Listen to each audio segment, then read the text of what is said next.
Sí, doctora. Todos saben que vamos a tener clase virtual, ¿verdad? Se han pasado la voz, ¿no es cierto? Sí, está en el grupo. Ingresando. Entonces, vamos a empezar. A ver, antes de empezar la clase, tenemos que hacer nuestra oración. A ver, ¿quién de ustedes se ofrece para hacer la oración? Solo un poco a veces que nos confunde, de reversibles hasta cierto punto, ¿no? Entonces, definimos como el acúmulo a la acumulación o a la presencia de sustancias que pueden ser proteínas, carbohidratos, lípidos en el interior de la célula, ¿no? Pudiendo causar ya sea, digamos, una lesión, incluso hasta la puede llevar hasta la muerte, ¿no? Se considera, algunos textos lo consideran como una alteración metabólica de la célula, ¿no? Ahora puede localizarse en el núcleo o también puede estar en el citoplasma, comprometiendo a cualquiera de las organelas. Pueden ser sintetizados estos acúmulos en la propia célula o pueden llegar de otro lugar, como por ejemplo el pigmento carbón, ¿no? Ahora, se consideran cuatro mecanismos de producción. Uno, tenemos la eliminación inadecuada, es decir, hay un metabolismo anormal. Ahí, por ejemplo, tenemos defectos en el empaquetamiento y transporte de estos elementos, ¿no? Luego tenemos otro mecanismo que viene a ser el acúmulo de sustancias endógenas por el mal plegamiento de una proteína o déficit en su transporte celular. Otro mecanismo viene a ser la ausencia de una enzima fundamental para el metabolismo de esta sustancia, ¿no? Ahí tenemos, por ejemplo, a la tesaurismosis. Y el cuarto mecanismo viene a ser la digestión de un material que no puede ser metabolizado o digerido por la célula, ¿no? Acá tenemos, por ejemplo, acúmulo de sílice o carbón. Entonces, acá tenemos más o menos esquematizado los cuatro mecanismos, ¿no? Tenemos acá, por ejemplo, una célula normal. Acá tenemos un déficit, una acumulación de tejido graso, lípidos dentro del citoplasma. Luego tenemos alteraciones también en el transporte de las proteínas en el plegamiento. Luego vamos a tener alteraciones también en la producción de solutos y algunos complejos en el citoplasma. Y luego vamos a tener también la presencia de algunas sustancias que ingresan a la célula y no pueden ser digeridas por los macrófagos, ¿no? Ahora, los lípidos se pueden acumular, o bueno, estas sustancias, estos acúmulos se pueden acumular, digamos, tal como se presentan, ¿no? Por ejemplo, pueden ser, acumularse lípidos, ahí tenemos triglicéridos y colesterol. Se pueden acumular proteínas, tenemos ahí, por ejemplo, amiloide, se pueden acumular carbohidratos, ahí tenemos mucopolisacáridos o polisacáridos, y también se pueden acumular pigmentos que pueden ser endógenos, como por ejemplo la melanina, o exógenos como el carbón y el sílice. Entonces, vamos a empezar con el primer acúmulo, ¿no? El primer acúmulo se define a la esteatosis. Anteriormente ya habíamos visto también como un cambio reversible a dos alteraciones, ¿no? Una, la degeneración hidrópica y también el cambio graso dentro, digamos, de las lesiones reversibles, pero también no solamente la esteatosis va a ser, digamos, un cambio graso, sino también puede producirse por diversas alteraciones, ¿no? Entonces, la esteatosis o degeneración grasa o acúmulo graso, también que se le llama, se produce por el acúmulo de triglicéridos en el citoplasma de las células, ¿no? Que puede ser producido por un desbalance entre la captura, el metabolismo y la secreción de la grasa. Ahora, se dice que esta esteatosis es más frecuente en el hígado, pero también se puede presentar en el músculo cardíaco, esquelético y los riñones, ¿no?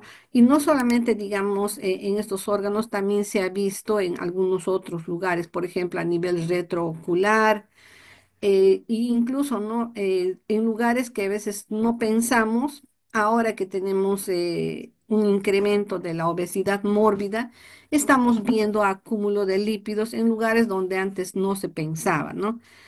Dentro de los factores que llevan a esta esteatosis tenemos la obesidad, la diabetes, el alcohol y algunas toxinas. Acá tenemos la imagen microscópica. El hígado graso lo habíamos visto, es un hígado grande, amarillento, que tiene, o sea, cuando nosotros, por ejemplo, se hace una necropsia, ¿no? Y ahí el paciente tiene clínica de tener un problema hepático y hay, digamos, el informe de que es y de que tiene un hígado graso, ¿cómo lo vamos a ver nosotros? Cuando se hace la necropsia y queremos, digamos, retirar el hígado, hay que hacer con bastante cuidado porque es como si estuviéramos agarrando mantequilla por la cantidad de grasa que tiene. Es friable. Friable quiere decir que se puede desarmar, que se puede deshacer, ¿no? Entonces, estos pacientes o las personas que tienen hígado graso muchas veces llegan a presentar algunas lesiones en el parénquima hepático, ¿no? Es porque no tiene, digamos, la consistencia y no es, digamos, el órgano normal. Su citoplasma está ocupado por estas vacuolas de grasa, ¿no? Entonces lo vamos a ver de dos formas. Vamos a ver una esteatosis macrovesicular, que quiere decir que son vesículas grandes. Prácticamente cuando es una esteatosis macrovesicular, vamos a ver que todo el hepatocito está lleno de grasa y el núcleo va a estar desplazado hacia un extremo. Entonces, en esta imagen estamos viendo, acá por ejemplo, vacuolas grandes, ¿no? Todas estas vienen a ser vacuolas grandes, pero también por ahí vamos a ver en otra imagen que dentro del citoplasma hay vacuolas chiquititas. Entonces, esas vacuolas pequeñitas vienen a ser una esteatosis microvesicular. Acá tenemos, por ejemplo, logramos ver a los hepatocitos y dentro de los hepatocitos estamos viendo esta esteatosis microvesicular. Vemos como, como que fueran burbujas de jabón, como hubieran, digamos, medias espumosas, también se ven las células, el citoplasma, el núcleo está a nivel central, a diferencia, por ejemplo, de la esteatosis macrovesicular, donde la vamos a ver o se va a observar el núcleo rechazado hacia un extremo, ¿no? Ahora, muchos de estos cuadros de esteatosis a veces se acompañan de cirrosis hepática, ¿no? Fibrosis. Entonces ya no es, digamos, solamente un hígado graso, sino puede tener otras comorbilidades. Entonces, los mecanismos de producción, ¿por qué se produce este esteatosis? Vamos a ver que hay un incremento en el transporte de los triglicéridos o ácidos grasos hacia las células afectadas, ¿no? Es decir, hacia los hepatocitos. Puede haber una disminución de la movilización de las grasas por disminución de las apoproteínas, ¿no? Que son las proteínas transportadoras. Puede ser también por la disminución del uso de la grasa por las células, ¿no? Se van acumulando y no se utiliza, ¿no? Y este aspecto, por ejemplo, se observa en las personas, ¿no? Que están sentadas, que no tienen, digamos, mucha actividad y comen, digamos, alimentos que se van a transformar en grasa, ¿no? No necesariamente tenemos que comer grasa para que se transforme en grasa. Sabemos que la mayoría de hidratos de carbono se van a convertir en grasa, ¿no? Entonces se come dulces, galletas, alimentos con harinas procesadas, entonces esto a la larga va a llevar a un acúmulo, un exceso de grasa, ¿no? Entonces la disminución de las apoproteínas y la falta de ejercicio también va a hacer que que se acumulen más lípidos, ¿no? Otro sería la sobreproducción de grasa por la célula, y esto se observa más que todo en algunas enfermedades. Ahora, esta esteatosis es importante, ¿no? Porque va a depender, digamos, de la magnitud y de la causa. Cuando hay, digamos, pequeños acúmulos de grasa en los hepatocitos, no hay, digamos, mayor trascendencia, ¿no? El paciente puede transcurrir su vida sin tener mayores cambios. Pero, digamos, cuando ya los acúmulos llegan a grandes porcentajes, entonces ya se va a presentar clínica, ¿no? El hígado va a tener mayor tamaño, mayor volumen, entonces va a hacer cierta prominencia, va a tener dolor porque el hígado va a estar más grande y la cápsula hepática, esa telita que le envuelve al hígado, es la que se va a estirar y la que va a causar el dolor, porque el mismo parénquima hepático no duele. Lo que duele es la cápsula, es la envoltura que tiene, ¿ya? Entonces, cambios mayores afectan la función hepática, no afectan la función celular e incluso pueden llegar a producir la muerte, ¿no? Porque como complicación, digamos, del mal funcionamiento del hígado, se va a producir alteraciones a nivel renal, a nivel cerebral, que a veces son difíciles de poderlas manejar, ¿no?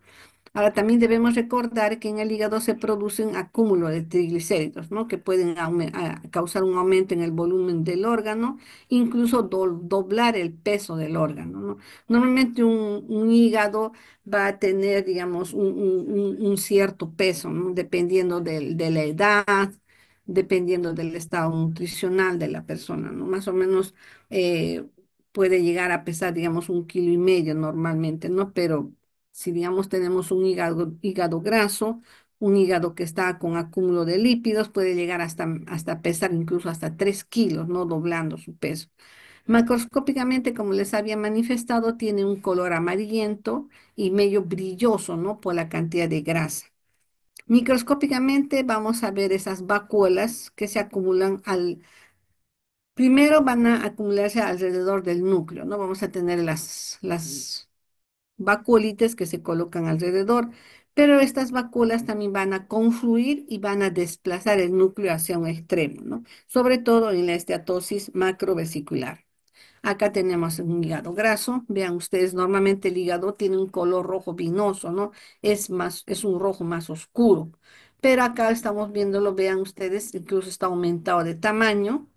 Esta es la cápsula, este pedacito que está brillando es la telita que le cubre al hígado, ¿no? La cápsula.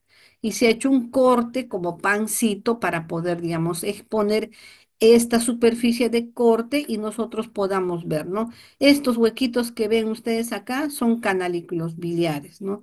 Vías por donde se transporta la bilis, entonces por eso estamos viendo acá en parte, ¿no? Y el resto también, no solamente por fuera, sino también por dentro estamos viendo este aspecto amarillento, ¿no? Y como les decía, cuando nosotros lo palpamos es como si estuviéramos agarrando grasa, ¿no? El hígado tiene otra consistencia, es más pastosa, más friable, incluso resbaladiza. Y acá tenemos, por ejemplo, una imagen en la que estamos viendo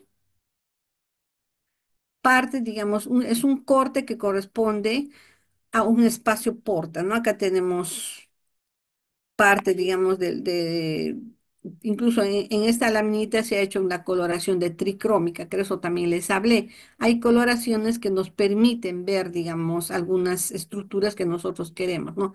Podemos verlo con hematoxilina eosinai, no es difícil, digamos, evidenciar estas vacuolas grasas.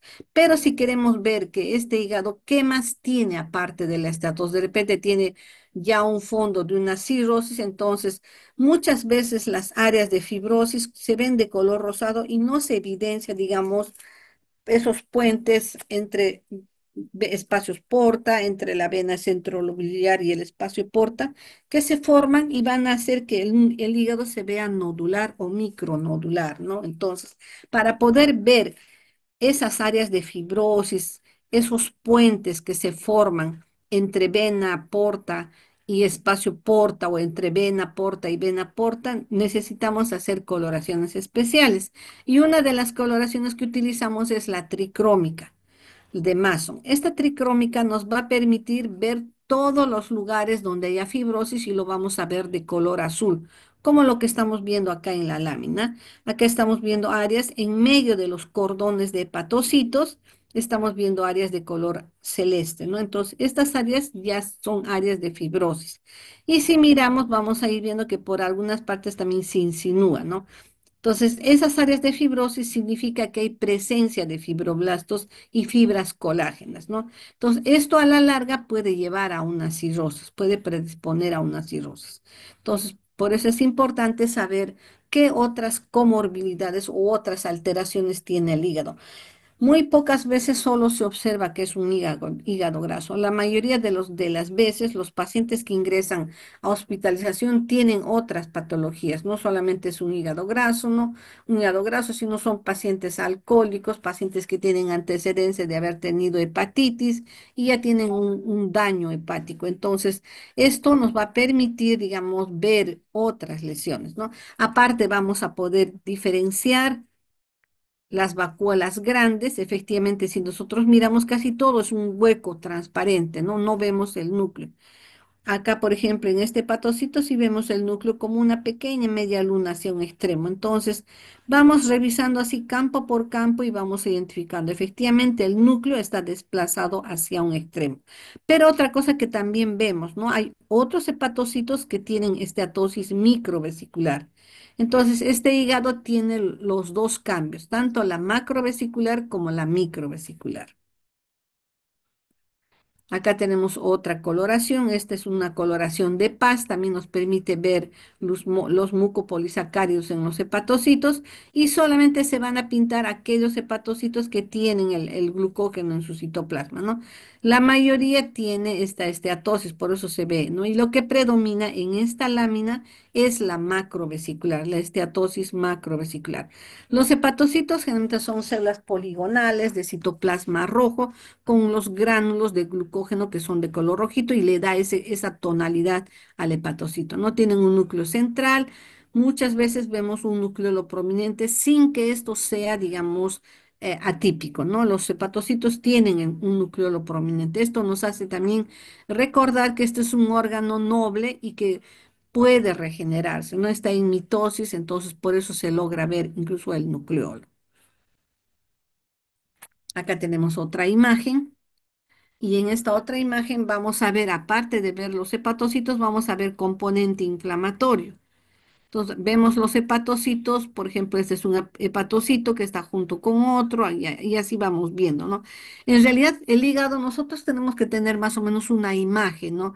Si recuerdan, no me acuerdo si con ustedes hicimos la parte de gastro, de glándulas anexas, pero el hígado tiene una estructura en la que vamos, está formada básicamente por los lobulillos, ¿no?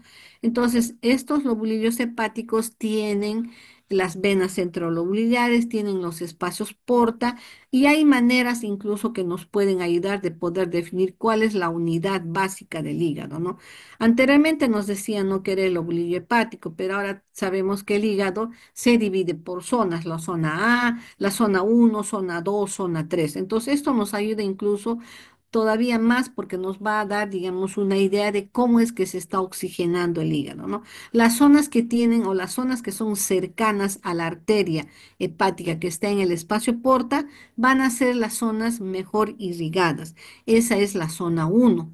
Un poquito más hacia la mitad tendremos la zona 2 y más alejada la zona 3, ¿no? Entonces, esta es más o menos digamos, la arquitectura que se maneja en hígado, ¿no? Manejarlo, ver por zonas. No como lo que era antes, digamos, que teníamos en mente, que era como un polígono, y hacia el centro teníamos la vena centrolobular y hacia los extremos los espacios porta, ¿no?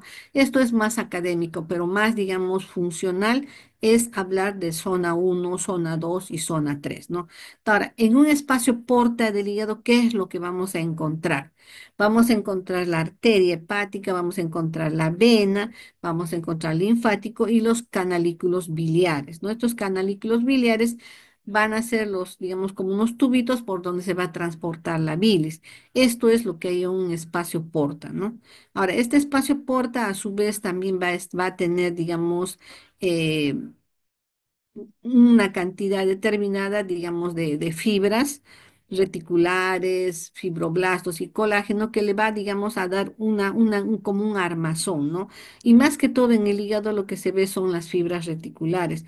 Por eso que en las coloraciones que se pide para ver si cómo está el funcionamiento del hígado, es que le pedimos la coloración de paz, le pedimos la coloración de tricrómica, la reticulina para ver ese armazón que tiene el hígado, ¿no? Eso que sostiene en el estroma a los hepatocitos, ¿ya? Entonces, otra alteración, otro acúmulo que vamos a ver son los depósitos de colesterol.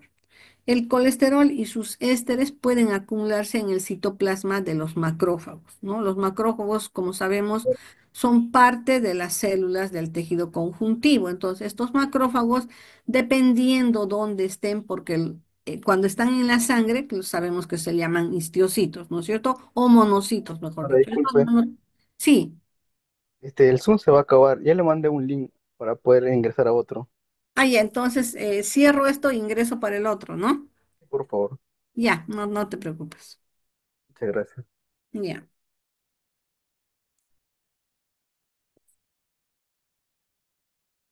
Ya, ¿están viendo la pantalla? Sí, doctora, se logra ver. Ya, entonces nos habíamos quedado en lo que son los depósitos o digamos, en el depósito de colesterol. Entonces les decía que el colesterol y sus ésteres también se pueden acumular en el citoplasma de los macrófagos, ¿no?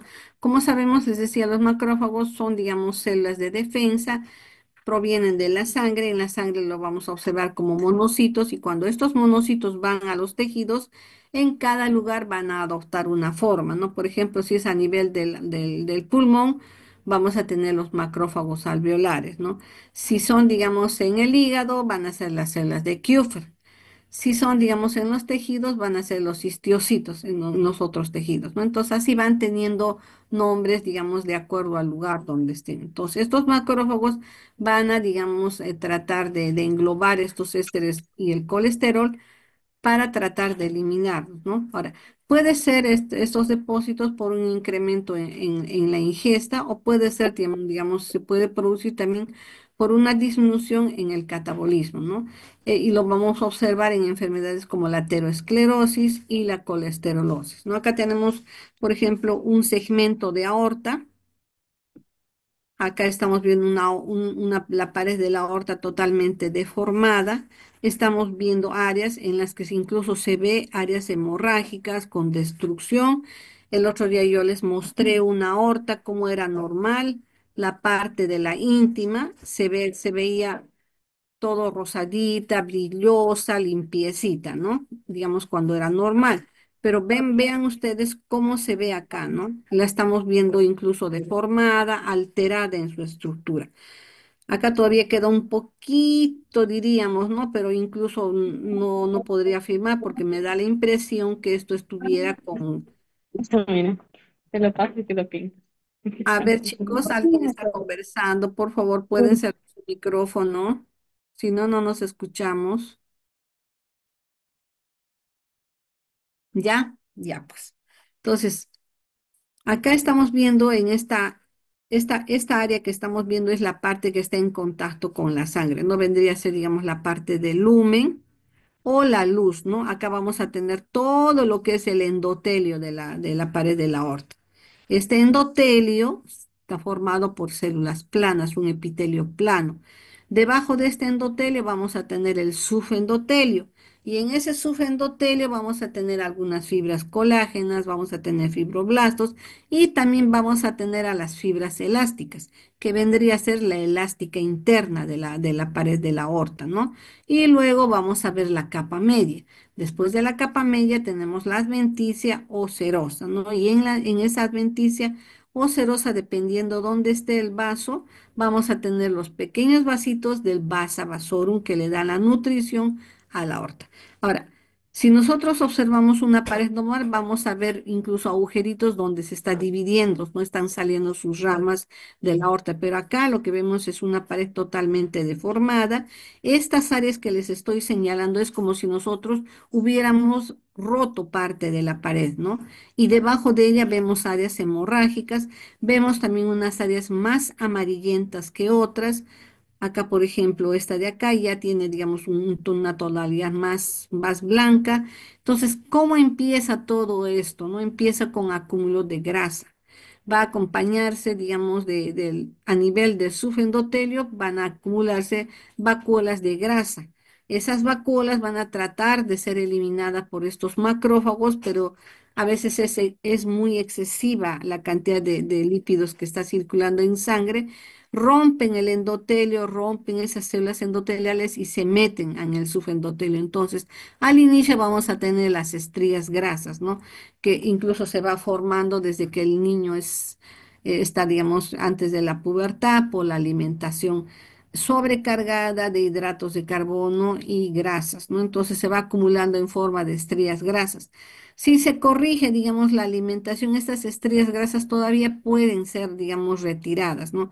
Pero si lamentablemente pasa el tiempo, vamos a llegar a esto, ¿no? A que se, digamos, acumulen mayor cantidad de grasa, vengan otros componentes como el componer los linfocitos, neutrófilos, macrófagos, incluso aparecen más células musculares lisas debajo en el subendotelio y forman esas áreas engrosadas, esas placas placas ateroscleróticas que están en la pared, ¿no? Y que deforman, y al deformarlas, la arteria pierde la elasticidad, porque sabemos que la arteria es un vaso de capacitancia, ¿no es cierto? Que va a resistir grandes presiones que salen, digamos, a través de la aorta para todo nuestro organismo. Entonces, se adaptan a los cambios de presión, pero al tener una aorta así totalmente deformada, y no solamente la aorta, sino incluso vasitos más pequeños, ¿no? Y el ejemplo más resaltante que tenemos es la arteria coronaria en el corazón, que también, a pesar de ser pequeña,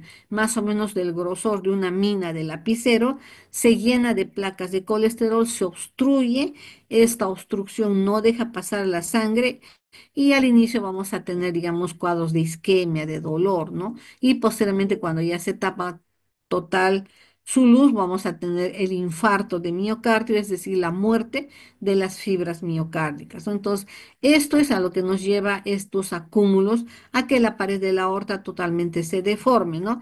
Y también vamos a tener acúmulos de, digamos, en los lugares donde hay células muertas, va a haber áreas de calcificación. Lo que ahora han visto, esas áreas moradas, amorfas, que se veía, digamos, en esa lesión que habíamos visto, acá también se ve. En las placas ateromatosas encontramos áreas de hemorragia, destrucción de células, es decir, necrosis. Vamos a encontrar componente inflamatorio, va a haber cristales de colesterol, vamos a tener estrías grasas, vamos a tener incluso hasta la presencia de trombos. O sea, esto acarrea una serie de lesiones, de alteraciones que se producen, ¿no? En la pared del vaso. Entonces, esta es la imagen macroscópica de una capa endotelial destruida, alterada, modificada por el depósito de estas grasas, que en un inicio son estrías y posteriormente ya se forman las placas ateromatosas, ¿no? Y la colesterolosis viene a ser otro acúmulo, pero en la vesícula biliar. Acá tenemos un corte en el que estamos viendo, estos son macrófagos. En su citoplasma aparece, digamos, como que fuesen burbujas, son macrófagos espumosos, ¿no? Entonces, en la pared del vaso vienen los lípidos, ingresan y los macrófagos, estas células, empiezan a comer la grasa. En un inicio, la estría grasa es, digamos, presencia de macrófagos que se comen grasa. Estos con la alimentación, con el ejercicio, puede modificarse, ¿no? Puede retirarse y si la persona cambia, digamos, su ritmo de vida, cambia su alimentación, puede modificarse. Pero si no, inexorablemente esto va a llegar a formar las placas ateromatosas, ¿no? Entonces, en este estadio todavía podemos cambiar, podemos modificar teniendo, digamos, otra alimentación, ¿no? Pero si esto no se corrige, invade toda la parte de la subíntima, se mete a la capa media y compromete prácticamente toda la pared del vaso. Acá estamos viendo la vesícula biliar. Ven ustedes, esta es la parte de la mucosa, la que está en contacto con la bilis. Entonces, la capa de la mucosa tiene un aspecto afelpado, ¿no? ¿Qué quiere decir esto afelpado? Quiere decir que tiene unas pequeñas micro, digamos, proyecciones hacia la luz de la vesícula, ¿no? Y estas proyecciones le da ese aspecto de afelpado, ¿no? Como que tuviera pequeñas puntitas, muchas puntitas, y eso le da ese aspecto. Pero si estas puntitas, estas proyecciones se llenan de colesterol, va a aparecer de color amarillito, ¿no? Cada puntita va a tener un acúmulo de colesterol y va a dar ese aspecto así amplio de una superficie amarillenta, ¿no? Como lo que estamos viendo acá. Cuando es poco se ve así, pero cuando hay en mayor cantidad se ve toda la mucosa llenas de estas áreas de colesterolosis, ¿no? Entonces acá tenemos un corte de la vesícula biliar, tenemos el epitelio y debajo del epitelio tenemos estos macrófagos espumosos, ¿no? Que se están comiendo la grasa. Entonces, Para esto que vemos como puntitos amarillentos, macroscópicamente lo vemos microscópicamente, acá macrófagos llenos de lípidos de grasa, ¿no? Debajo del epitelio. Entonces vemos que, por ejemplo, uno de estos palitos, de estas sombras que se ven amarillentas, viene a ser todo esto, ¿no? Acá tenemos el epitelio columnar simple de la vesícula biliar y tenemos debajo de ella, en la lámina propia que está por debajo del epitelio, gran cantidad de macrófagos espumosos que se están comiéndose este colesterol. Entonces, eso hace que tenga un color medio amarillento, amarillo verdoso, como lo que estamos viendo, ¿no? Acá estamos viendo una vesícula abierta y está exponiendo toda su luz, ¿no? Acá está el cístico. Todo está lleno de estas áreas blanquecino amarillentas, ¿no? Microscópicamente lo vamos a ver así. Acá tenemos en otros tejidos, se puede acumular también, como les decía, a nivel del corazón, se puede acumular a nivel de músculo. A veces en medio de los haces musculares esqueléticos se encuentra acúmulos de lípidos, ¿no? Acá, por ejemplo, estamos viendo en medio de fibras musculares lisas, también estamos viendo acúmulos de lípidos. Vemos estos macrófagos espumosos que tienen lípidos y están en medio de las otras fibras musculares lisas, ¿no? Entonces, en medio de ellas también puede haber acúmulos de grasa. Esto es lo otro que también se observa, ¿no? Cristales de colesterol. El colesterol no solamente va a ser esa forma, digamos, en los macrófagos de verlos, digamos, como burbujas y que se ve, digamos, como que tuviera espuma en el citoplasma. También podemos ver la formación de estas especies de agujas y se ve, digamos, acá en el tejido como espacios claros, fusiformes, alargados y que corresponden a cristales de colesterol, ¿no? Que tienen forma de agujas. Algunas paredes de la vesícula biliar, conjuntamente con esas áreas que se tiene ahí de colesterolosis, también vamos a poder observar estas áreas de cristales de colesterol teniendo esta forma de fibra, digamos, digamos, áreas fusocelulares alargadas como unos espacios transparentes donde se ha acumulado cristales de colesterol y también que adoptan esta forma, ¿no? Ahora por fuera estamos viendo algunos linfocitos, podemos ver incluso algunos macrófagos que todavía tienen, digamos, esta grasa y que están dejando, ¿no? Para que queden solamente esta especie de agujas. Ahora, otro sitio también donde se acumulan es a nivel de las válvulas cardíacas, ¿no? Deformándolas. Acá estamos viendo eso que habíamos visto en la pared de la arteria que estaban debajo del endotelio. Como las válvulas también tienen endotelio hacia la parte interna, ahí también se van a acumular estas áreas con cristales de colesterol, ésteres de colesterol, y vamos a ver estas áreas medio blanquecinas, irregulares, nodulares a nivel de las valvas, ¿no? Entonces acá estamos viendo las valvas, las hojas, y debajo de ellas vemos unas superficies medias nodulares, pequeñas, pero áreas nodulares. Estas áreas nodulares van a impedir que el corazón, digamos, o que estas válvulas se abran y se cierren normalmente, ¿no? Al estar, digamos, dañadas, ya no se van a poder cerrar completamente, ni se van a poder abrir. Entonces, la alteración a este nivel va a generar lo que es la insuficiencia cardíaca, ¿no? Ahora, también vamos a ver que hay infiltración de grasa en otros lugares, ¿no? Puede ser, como les decía, a nivel del corazón, del páncreas, incluso en lugares donde no se pensaba se observa ahora acúmulos de lípidos, ¿no?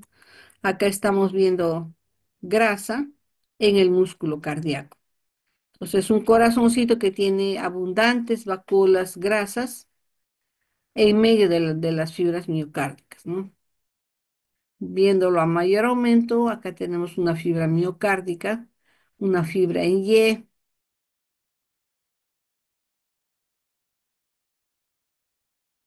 algunos vasitos.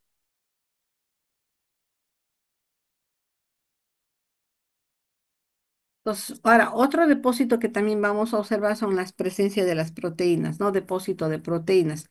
Se pueden producir por un exceso en la captación de proteínas, como por ejemplo en el síndrome nefrótico.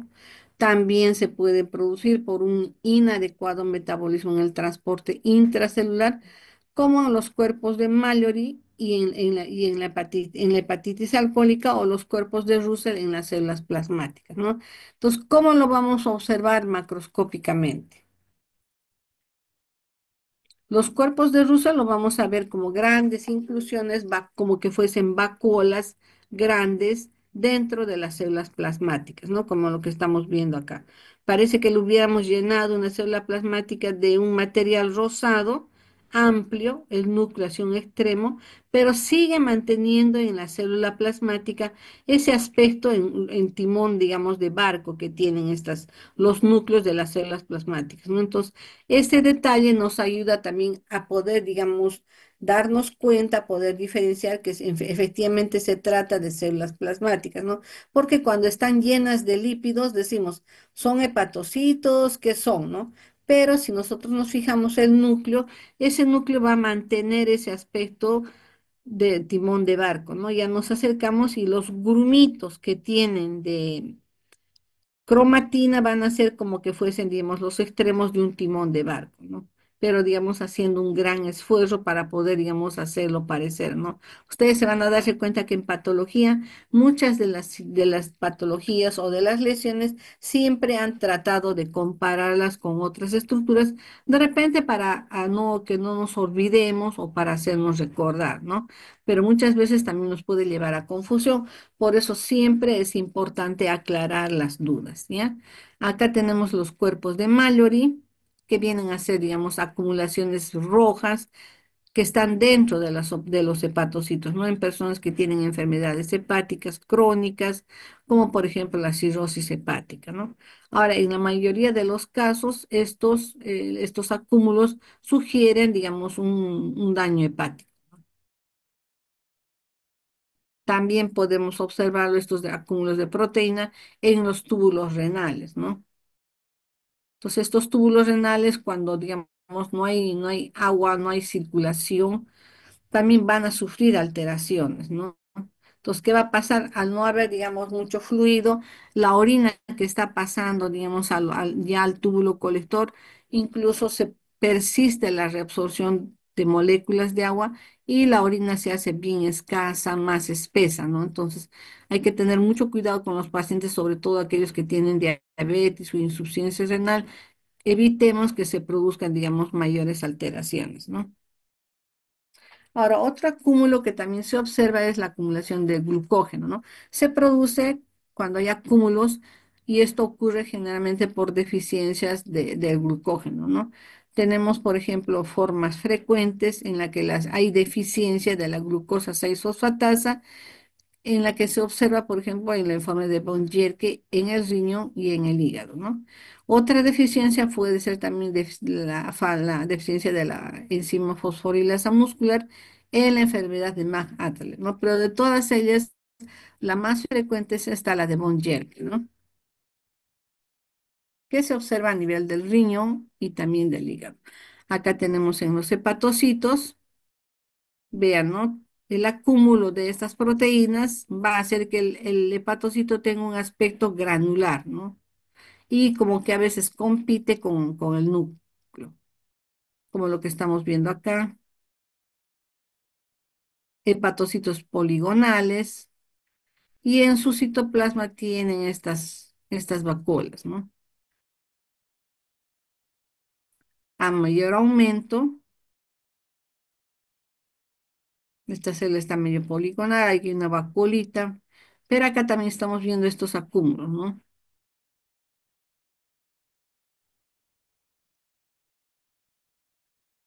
Ahora, otro acúmulo que también se observa es la amiloidosis, ¿no? Y esto se da frecuentemente en pacientes que tienen antecedentes de haber tenido tuberculosis con un tiempo de antigüedad de 2 a 5 años, ¿no? Incluso pacientes curados que de un día para otro debutan con edema de miembros inferiores, proteinuria, son pacientes que refieren que se le hinchan los pies y cuando van al baño ven que su orina tiene abundante espuma y muchas veces esto llama, digamos, la atención porque se puede estar produciendo, ¿no? Entonces, si nosotros vemos al paciente, le hacemos sus análisis, vemos su clínica, vamos a ver que en la orina es una orina que está perdiendo proteínas, ¿no? Entonces, esta amiloidosis sabemos que es un elemento extracelular, un acúmulo extracelular de proteínas que se producen, digamos, en el extracelular, ¿no? Y le va a dar un aspecto más o menos parecido a que fuesen, digamos, fibras de colágeno que están por fuera de las células, ¿no? Entonces, hace que digamos, el órgano aumente de tamaño, tenga otra consistencia por este acúmulo extracelular. ¿Cómo lo vamos a ver la amiloidosis, no? Generalmente la amiloidosis en nuestro medio está asociada, digamos, a cuadros con antecedente de tuberculosis, pero también se puede producir en algunas enfermedades autoinmunes, como por ejemplo artritis reumatoide maltratada, podemos ver también en el lupus y en diferentes patologías, ¿no? Entonces, ¿cómo sospechamos de estos pacientes? Tienen el síndrome nefrótico y empiezan a hacer edemas, ¿no? Entonces le observamos el rostro, también tiene edema facial, edema de los miembros y se le solicita los exámenes, ¿no? Entonces, cuando se decide, digamos, a hacer la biopsia renal para ver si es que hay amiloidosis o no, se toma igual una cuña de riñón y en ese pedacito se tiene que observar, ¿no? Cómo está, digamos, el extracelular de estas áreas. Entonces vamos a ver que el amiloide no solamente se deposita en la parte externa, sino también va a comprometer la pared de los vasos, ¿no? Entonces, siempre que queramos ver amiloide, tenemos que ir por el lado en el que vamos a observar como que hay un área rosada, como si hubiéramos echado tierra a nivel de la dermis, ¿no? Sin embargo, no lo hemos hecho, va a tener ese aspecto, ¿no? Y cuando, digamos, vemos nosotros un corte histológico, vemos como que hay un fondo rosado en medio, digamos, de las células, ¿no? Entonces esto ya nos llama la atención porque puede ser colágeno o puede ser otra cosa, ¿no? Entonces, para confirmar y ver si efectivamente estamos frente a una amiloidosis, le pedimos la coloración de rojo de Congo, ¿no? Con esta coloración de rojo de Congo vamos a poder, digamos, evidenciar la presencia del amiloide. ¿Y cómo se va a ver el amiloide? Como en la coloración, como cuando se hace, digamos, el corte y la coloración con rojo de Congo, cuando nos entregan las láminas, las tecnólogas tienen un aspecto medio rojo, como lo que estamos observando acá, ¿no? Pero esta lámina nosotros la tenemos que colocar en un microscopio que nos permita ver, digamos, que nos permita ver, digamos, el contraste cuando se cierra el diafragma y se oscurece el campo, ¿no? Para ver, digamos, el cambio de tonalidad. Estas áreas que nos parecen rojas van a cambiar hacia un verde amarillento. Entonces, ese cambio, ese viraje a esa coloración verde amarillenta y que después lo dejamos así, no es necesario regresarla, entonces ahí vamos a confirmar la presencia del amiloide. Decimos, ¿no? Por decir, nos llega, por ejemplo, biopsia renal o nos llega, digamos, una biopsia de grasa periumbilical o mucosa oral. Se saca frecuentemente para ver si hay amiloidosis, entonces sea en la grasa periumbilical o también a nivel de la mucosa oral, lo que nosotros observamos es estos depósitos de este material externo y también vemos la pared de los vasos, ¿no? Si la pared de los vasos pinta de este color medio rojito y tiene componente inflamatorio, vemos, ¿no? Para ver si pinta, no es positivo, digamos, una cantidad de cruces, ¿no? Para decir amiloide positivo, le ponemos una cruz sobre 3, cuando se nota bastante amiloide, 2 sobre 3 o 3 sobre 3 cuando prácticamente el amiloide está invadiendo todo, ¿no? Otro acúmulo que vamos a ver son los pigmentos. Estos pigmentos son sustancias coloreadas que se encuentran en los seres vivos, ¿no? Y en el medio ambiente. Podríamos definirlos como contaminantes y artefactos, ¿no? Se dividen en endógenos y exógenos, ¿no? Constituyen más o menos parte, digamos, de la estructura de la célula. Por ejemplo, En los melanocitos que están hacia la base de las células en la epidermis vamos a tener pigmento, que es el pigmento melanina, ¿no? Ahora, vamos a tener también en otras áreas hemoglobina. ¿Qué quiere decir esto? Chicos, un minutito, por favor.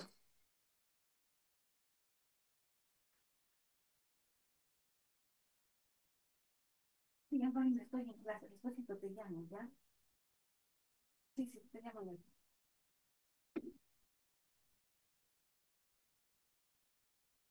Chicos, disculpen, les decía, ¿no? Que estos pigmentos pueden ser endógenos o exógenos, ¿no? En una parte se constituyen, digamos, como parte normal de la célula. Por ejemplo, el pigmento de melanina lo vamos a tener a nivel de las células basales de la epidermis, ¿no? Y como sabemos, estas células tienen este pigmento que nos protege de los rayos UV. Vamos a ver también otro pigmento, las porfirinas, que también, digamos, van a dar cierta tonalidad hacia las células. La hemoglobina igual, ¿no? La hemoglobina también va a pintar los macrófagos que han captado parte de la hemoglobina van a tener un color medio marrón amarillento. La hemosiderina también va a ser otro pigmento y también, digamos, como sabemos, la hemosiderina es un producto de degradación de los hematíes. Entonces vamos a verlos también con otra tonalidad casi parecida, ¿no? Y la lipofucsina, que también es otro pigmento, lo vamos a ver de color amarillento. Ahora, dentro de los pigmentos exógenos tenemos esas sustancias, esos polvillos que vienen de la parte externa y que ingresan a nuestro organismo, ¿no? Ahí tenemos el más frecuente, el carbón. Este pigmento no solamente lo tenemos por el smog que hay en el ambiente, sino también porque hay personas, por ejemplo, que trabajan en las minas y absorben bastante este pigmento, entonces vamos a tener pulmones prácticamente negros o digamos de gente que trabaja en las minas, ¿no? Ahora pueden haber también otros polvillos que se pueden acumular en forma, digamos, de estos pigmentos exógenos. Ahí tenemos al hierro, al plomo, la plata y también los pigmentos de los tatuajes. Acá tenemos, por ejemplo, dentro de estas células hay unas vacuolas y dentro de esas vacuolas tenemos acá unos grumos de color más o menos amarillo marrón, ¿no? Que se observa acá en estas células. Acá estamos viendo grumitos amarillo marrón. Estos son macrófagos que se están comiendo estos pigmentos para tratar de eliminarlos, ¿no? En el hígado, por ejemplo, si es que hubiera una hemorragia, hay sangrado, la hemoglobina. Entonces, esto también se trata, digamos, de coger los glóbulos rojos que han muerto, se recoge su hemoglobina y esto se metaboliza, ¿no? Para que nuevamente pueda servir para la producción de más hematíes, ¿no? Ahora, dependiendo dónde esté en el lugar, vamos a tener diferentes cuadros. Acá tenemos a nivel de la piel, las células de la base, todo esto es la epidermis, y en las células de la base tenemos el pigmento, ¿no? Células que tienen unos grumitos marrón, más o menos como grumitos marrones en las células de la base, tenemos el pigmento de la melanina, ¿no? Ahora sabemos también que dentro de los melanocitos también se encuentran, hay melanina, ¿no? Entonces, ¿qué pasa? Estas células que tienen pigmento melanina pueden también transferir su melanina a otras células que están acá en el espesor del epidermis. Entonces vamos a tener, digamos, un transporte hacia otras células, ¿no? Por eso que a veces vemos más melanocitos de los que normalmente podríamos encontrar, ¿no? Es porque se transfiere su materia hacia otras células, ¿no? Porque, digamos, esto también depende en una parte a cuánto nos expongamos al sol, ¿no? Entonces, esta melanina, como sabemos, es un producto que o es un acúmulo, un pigmento que es producido por los melanocitos, ¿no? A partir de la tirosina. Y como les decía, su función es proteger de los rayos UV, ¿no? Va a estar, digamos, en mayor proporción en la enfermedad de Addison, por ejemplo, y también lo vamos a observar en el melanoma maligno, que es una de las neoplasias malignas más agresivas, ¿no? El tatuaje, esto que está de moda, ponernos colorantes debajo de la piel, Algunas veces nos olvidamos y creemos que tenemos la piel como que fuese una pizarra, ¿no? Yo por eso les digo a los chicos, no sabemos qué nos está ingresando a nuestro cuerpo, ¿no? Nosotros debemos amar nuestro cuerpo tal como Dios nos ha dado, ¿no? Dios nos ha dado sin colorantes, nos ha dado una piel tersa, suave, lozana, ¿no? Bonita, pero nos gusta hacer dibujos, tenemos el complejo de pizarra y nos gusta hacer figuras geométricas, poner pensamientos, líneas, que puede ser que esté de moda, ¿no? Pero no sabemos qué está ingresando a nuestro cuerpo y qué es lo que nos puede pasar después del acúmulo de estos colorantes. Nuestros colorantes entran y tal como ingresan, permanecen hasta el fin de nuestros días, ¿no? Si entra de color rojo el pigmento, se ve de color rojo. Si es de color azul, verde, no se cambia. Los pobres macrófagos que han captado el colorante se quedan así, incluso algunos mueren y su citoplasma está lleno del pigmento, ¿no? Entonces, nosotros como médicos debemos cuidar nuestro cuerpo y enseñar a nuestros pacientes, ¿no? Entonces, debemos por empezar a dar el ejemplo de amar lo que tenemos, ¿no? No sabemos qué reacción puede tener nuestro cuerpo frente a estas sustancias, ¿no? No es solamente, digamos, el material con el colorante, es un montón de sustancias químicas que no sabemos cómo va a reaccionar nuestro cuerpo, ¿no? Entonces, por ahí es que a veces hay reacciones de sensibilidad, hay dermatitis de contacto después de la aplicación del tatuaje, ¿no? Pero bueno, es la moda y a veces vemos con ojos de moda y no vemos, digamos, con ojos de cuidar nuestro cuerpo, ¿no? Entonces, acá debajo de la piel tenemos la dermis, esta parte es la dermis papilar, luego viene la dermis reticular y ahí, cercana a los anexos, han dejado acúmulos digamos, del tatuaje, ¿no? Por eso lo vemos de color negruzco. En esta parte debe haber algunas letras, por eso a veces se colocan en forma lineal y vemos, ¿no? Macrófagos con estos pigmentos, ¿no? Otra lesión que también tiene pigmento es el melanoma, ¿no? Entonces, esta se considera una de las neoplasias malignas más agresivas.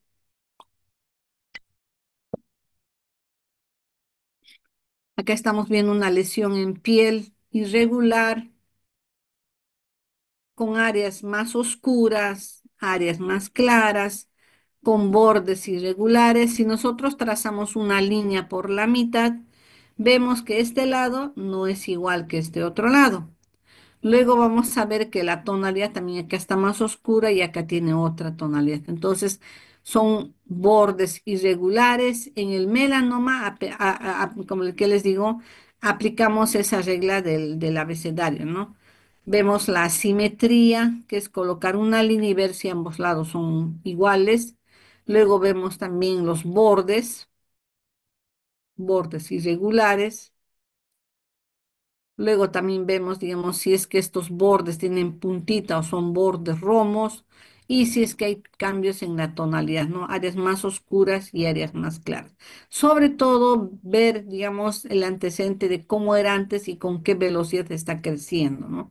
De preferencia, estas lesiones sospechosas no las tienen que pulsar, sino esperar la evaluación por el dermatólogo con posibilidades de hacerle una biopsia tener el diagnóstico y mandarlo, digamos, a oncología, ¿no? Para que ellos, digamos, vean qué van a hacer con los pacientes. Acá tenemos, vean, macrófagos que tienen el pigmentación extrema. Otro acúmulo que vemos es la hemosiderina, no está presente en la ferritina y hemosiderina como gránulos intracitoplasmáticos, ¿no? Esto tenemos que tener siempre en cuenta cuándo es extracelular y cuándo es intracelular. Por ejemplo, el amiloide es extracelular, la hemosiderina es dentro de la célula, ¿no? Y se colorea de azul con algunos colorantes de histoquímica, por ejemplo, el azul de Prusia que nos permite ver gránulos de color azul en el citoplasma de las células, ¿no? Y la hemosiderosis, que también, digamos, se halla cercanas a áreas de hemorragia, ¿no? Que pueden ser, digamos, por diversas causas, ¿no? Que observamos áreas de hemorrágica, lo que se hace es colocarle al paciente, digamos, Pues, por ejemplo, si queremos, una de ellas es, por ejemplo, cuando se hacen golpes, o sea, se tiene traumatismos, ¿no? Entonces se derrama la sangre y aparecen esas áreas de color morado, luego cambia a un color verdoso, amarillo y desaparecen, ¿no? Algunas veces queremos desaparecer estas áreas que son equimosis y colocamos algunas cremitas, ¿no? Que ayudan, digamos, al metabolismo de esta sustancia para que puedan desaparecer más rápido, ¿no? Y otras veces tenemos que dejar que siga su curso y que se desaparezca solo. Acá tenemos la hemosiderina. Esta es una imagen que corresponde a un alveolo de pulmón. Acá tenemos la pared alveolar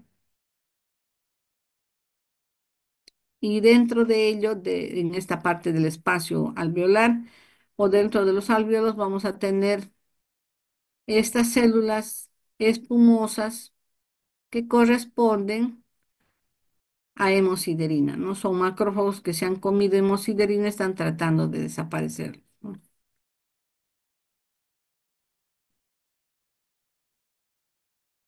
Y acá, digamos, estamos viendo la coloración de azul de Prusia, ¿no? Que nos hace, digamos, que nos confirma la presencia del hierro, ¿no? Acá tenemos el azul de Prusia para demostrar la presencia de gránulos de color azul en el citoplasma de los hepatocitos. Acá mayor aumento.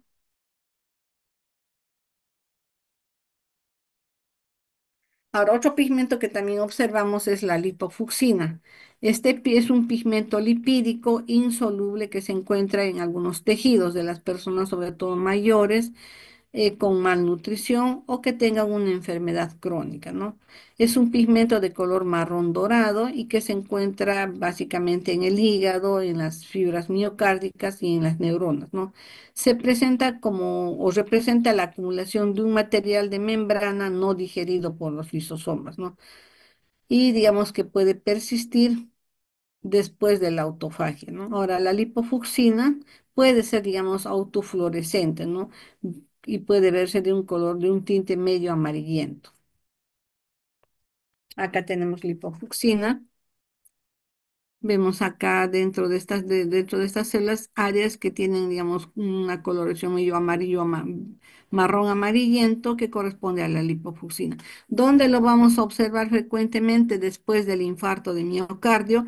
En las fibras miocárdicas que están ya necróticas, también aparecen vacuolas amarillentas, ¿no? Entonces ahí estaríamos observando a este pigmento. Acá en el corazón, vean, hay gránulos marrón amarillentos en los hepatocitos. Acá a nivel, digamos, ya de microscopía electrónica, mayor aumento, igual, ¿no?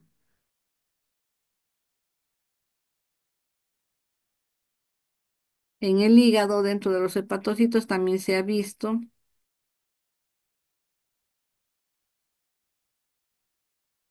la flechita nos está señalando. Otro pigmento que también es frecuente ver es la antracosis, ¿no? Como sabemos, este polvillo está en el ambiente y también en personas que trabajan en las minas del carbón, ¿no? Entonces, los pulmones de estos pacientes tienen abundantes macrófagos alveolares que captan este pigmento, ¿no? Para poder ser eliminado. Entonces, ahora, este pigmento carbón que ingresa a través de las vías respiratorias es fagocitado por los macrófagos, ¿no? Estos macrófagos lo tienen unos días y luego es llevado a los ganglios antracóticos, ¿no? Que están cercanos al ilio. Y estos ganglios también se pueden tornar de color negro, ¿no? Y es también lo que le da ese aspecto negruzco a la superficie externa del parénquima pulmonar. A ver, acá tenemos el pulmón del minero.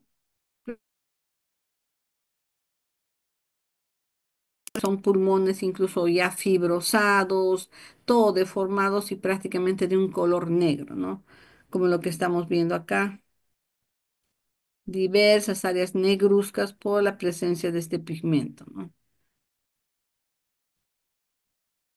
Acá vemos la parte, digamos, la superficie externa del parénquima pulmonar. Estamos viendo también áreas que parecen que tuvieran líneas de color negruzco. Es la, digamos, la parte más externa. Por eso aparece con áreas medias brillosas, ¿no? Acá tenemos pigmento antracótico que se acumula también en los ganglios linfáticos iliares y parailiares, ¿no? Ustedes van a también ver alrededor del hilo pulmonar hay ganglios que están de color negro, ¿no? Que tienen, digamos, el pigmento carbón. La persona puede vivir durante toda su vida con estos ganglios antracóticos sin darles mayor molestia, ¿no? Y otro que se ve también es, digamos, a nivel de las paredes de los alveolos, ¿no? Que estamos viendo áreas negruzcas que corresponden a macrófagos alveolares que captan el pigmento carbón que ingresa por las vías respiratorias, ¿no? Entonces, esto se asocia a cuadros de fibrosis pulmonar, como lo que estamos viendo acá en la imagen. Otro pigmento que también se observa es, digamos, el acúmulo de bilirrubina. Acá estamos viendo la esclera de un paciente que su ojo está amarillento, ¿no? Entonces, esta bilirrubina también es un pigmento amarillento, no contiene hierro, deriva del anillo de las porfirinas del grupo de la hemoglobina y es el producto de la degradación de los hematíes, ¿no? Por las células del retículo endoplasmático.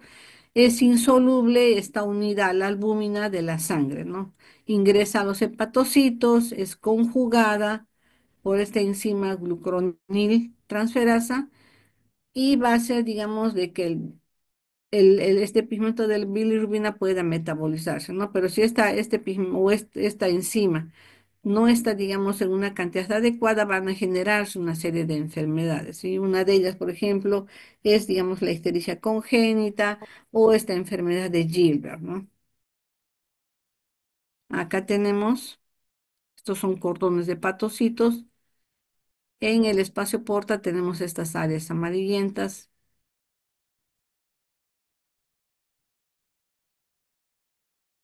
Ahí. Acá tenemos dentro de los canalículos biliares a bilirrubina y esto es lo que llamamos colestasis, ¿no? Cuando vemos acúmulos de bilirrubina dentro de los canalículos biliares, decimos que estamos frente a una colestasis, ¿no? Ahora, la calcificación distrófica también es otro acúmulo, ¿no? Se produce por el depósito de calcio en los tejidos muertos, desvitalizados o fibrosados, ¿no? Como lo que hemos visto en la mañana, también se puede ver a nivel de las válvulas cardíacas, sobre todo en personas ya mayores. Vamos a ver también en las placas ateromatosas, como les decía, y en algunos tumores benignos y alinizados, ¿no? Sobre todo al dosar la cantidad de calcio sérico normal. Acá tenemos a nivel de las válvulas cardíacas. Acá tenemos en la pared de una arteria.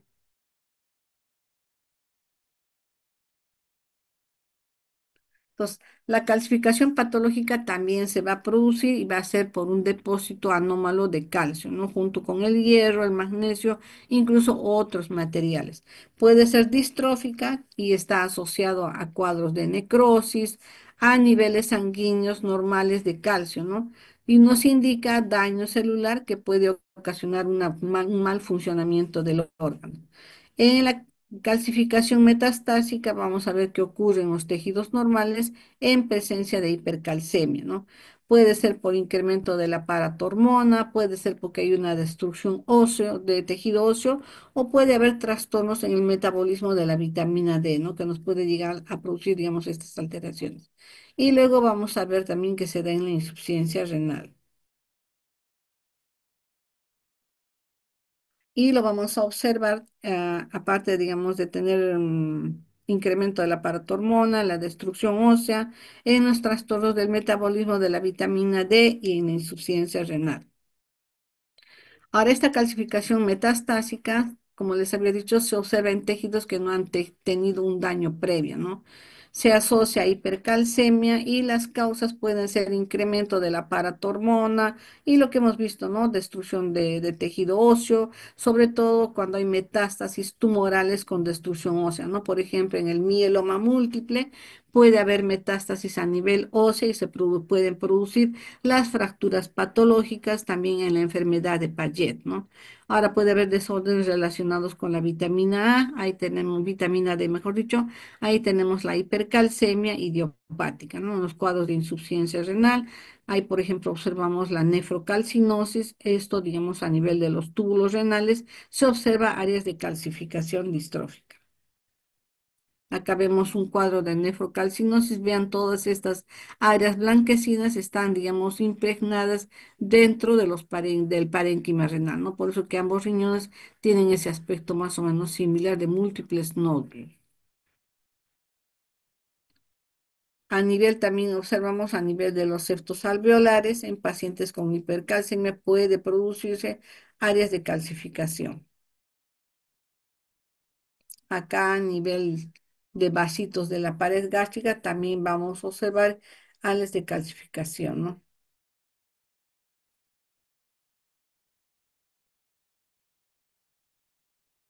Ahora, acá vamos a hacer un pare, chicos, ya para que puedan descansar, tomar un poquito de agua y podamos continuar. Entonces, de acá a 5 minutos continuamos, ¿ya? Vamos a descansar un ratito para que no se duerman.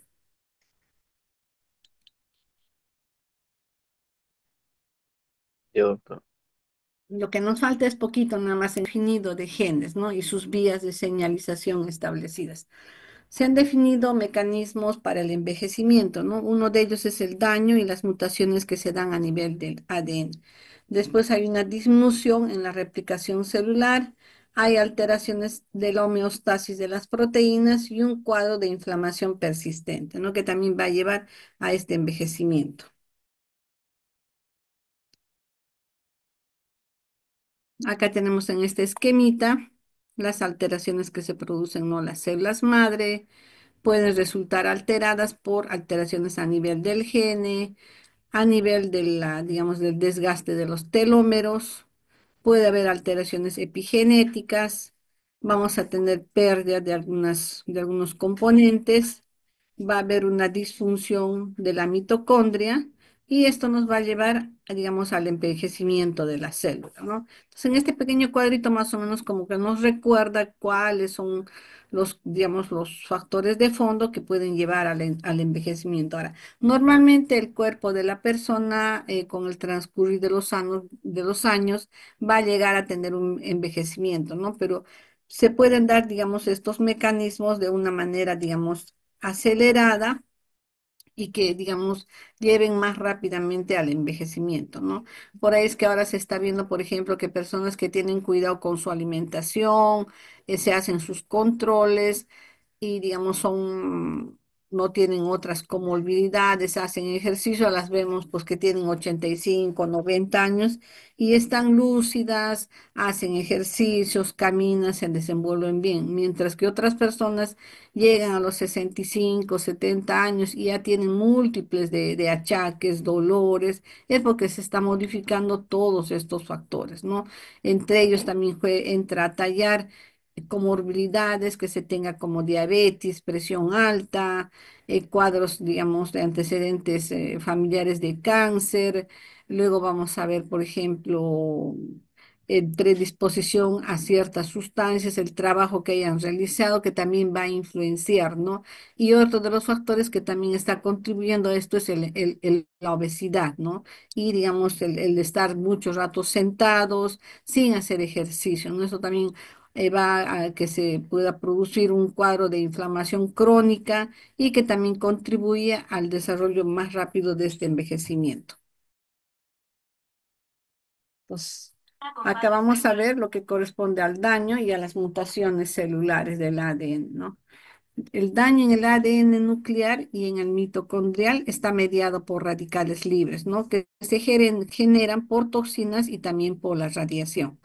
A esto se agrega que hay deficiencias en la reparación del ADN. Y acá tiene que ver, por ejemplo, el gen que nosotros tenemos, que es nuestro protector, el gen 53, ¿no? Este gen 53 también nos ayuda a protegernos de ciertas enfermedades, ¿no?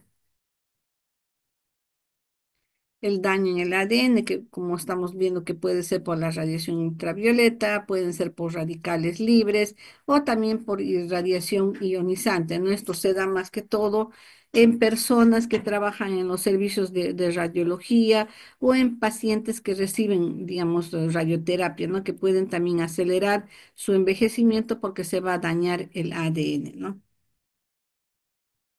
Puede haber también el rol de los telómeros en el envejecimiento también es importante. Como sabemos, hacia los extremos de los cromosomas tenemos los telómeros, ¿no? Y conforme, digamos, la edad va avanzando, también se va produciendo un acortamiento de estos cromosomas y eso también influye en el envejecimiento. Puede haber también una disminución en la replicación celular, ¿no? Como lo que estamos viendo acá en este esquemita, ya, digamos, las células al dividirse ya no son, digamos, ya no tienen el mismo mecanismo, cada vez, digamos, se va acortando los cromosomas y se van haciéndose más cortos, ¿no? Acá tenemos en estas imágenes de estudio de Fish, vemos, ¿no? A los telómeros como estas partecitas verdes que corresponden, digamos, a los extremos, van disminuyendo, quedando solamente la parte rojita, ¿no? Y esto también hace que se acelere este envejecimiento. Y la replicación también disminuye, ¿no? Acá tenemos otro igual, como es que digamos, la persona cuando nace, digamos, tiene sus cromosomas y sus telómeros conformados de una manera adecuada y conforme va avanzando la edad, también estos telómeros van disminuyendo y al disminuir también se acortan, ¿no? Los brazos de los cromosomas y contribuye al envejecimiento, ¿no? A que la senescencia se desarrolle con más rapidez. Bien, chicos, hasta acá habríamos llegado en este primer PPT. Si tuvieran alguna pregunta,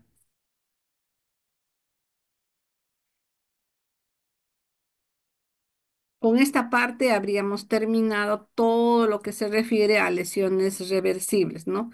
Y ya tenemos para entrar a lo que es, digamos, las lesiones irreversibles, ahí tenemos necrosis y apoptosis.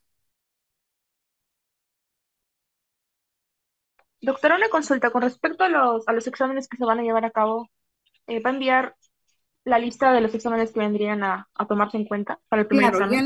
sí, ya les he dicho, o sea, ahora en la mañana estuve también conversando con el doctor Segura, efectivamente, y la secretaria también ya me han confirmado que todo el curso acaba a fines de abril. Entonces, esto también me ha dado pie a que las clases no sean, digamos, tan pesadas, ¿no? Como lo que se está pensando, que tengamos 4 o 3 horas seguiditas de clase, que en realidad sería también antipedagógico, ¿no? Yo también he sido, como ustedes, alumno, y nuestro cerebro aguanta un cierto tiempo, ya después nos da sueño, perdemos el interés por lo que se está haciendo en clases, entonces prudente, máximo 1 hora y media, ¿no? De clase. Entonces ahí tenemos que hacer un pare para poder continuar si es que, digamos, hubiera, nos quedara poco tiempo, ¿no? Pero felizmente se ha considerado los repasos que nos va a ayudar a hacer un repaso de las láminas que hemos visto en la sala de microscopía y las clases también o sea, nos va a dar más tiempo, ¿no? Tenemos como más días para poder no hacerlo tan ajustado y tan pegado a las clases, ¿no?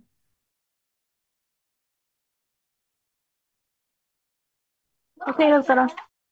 Por ejemplo, ahorita hemos terminado toda esta parte de acúmulos, pigmentos, que era en 2 clases, ¿no? Ya lo traté de juntar todo y prácticamente todo lo que es acúmulos ya hemos terminado. Entonces ya nos queda solamente para que entremos a lo que es necrosis. Ahí sí vamos a hacer de repente un poquito más profundamente lo que es necrosis coagulativa, necrosis gaseosa, necrosis fibrinoide, para que podamos ver, digamos, en las láminas, ¿no? Ahora, ¿hasta dónde es el primer examen? Todo lo que es adaptación, ¿ya? Únicamente lo que se vio en la clase pasada, adaptación. Hasta ahorita, lo que hemos hecho, hasta ahorita. Hasta Ah, lo ok, que, ajá, hasta cúmulos. ok, ok, doctora. Ujú. Ahora voy a consultarle al doctor Segura si adaptación y necrosis va a ser un solo examen o lo vamos a partir en dos, ¿no? Generalmente, como hay habido casi siempre el apremio de avanzar y avanzar digamos, que nos alcance el tiempo para las exposiciones, para todo, entonces el primer examen casi siempre ha sido adaptación y necrosis, ¿no?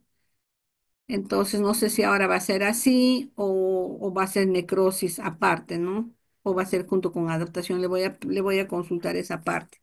Porque de antes lo que me ha dado a entender es que si las clases son hasta fin de mes, tranquilamente podemos avanzar sin necesidad de correr y tener tan ajustado el tiempo, ¿no? Ahora, como les decía, yo siempre me gusta hacer, digamos, casos clínicos, ¿no? Entonces, lo que tenía, por ejemplo, para el día de hoy es ver algunos casitos, ¿no? De, por ejemplo, de ictericia, de ver, digamos, lesiones pigmentarias, por ejemplo, acúmulo de melanina, el melanoma, de cosas que se dan frecuentemente y que ustedes solamente pueden deducir y ver qué cosa es lo que se está acumulando, ¿no? ¿Qué pigmento? Por ejemplo, si ha habido un área de hemorragia, ¿qué cosa es lo que vamos a ver? Vamos a ver hemosiderina, ¿qué vamos a ver después de, por decir, de un cuadro de necrosis, de muerte celular? Vamos a poder observar, digamos, calcificación distrófica. Entonces, ese tipo de razonamiento, ese tipo de ejercicio, vamos a hacerlo para que ustedes también puedan deducir y más rápido van a dar con el examen, ¿no?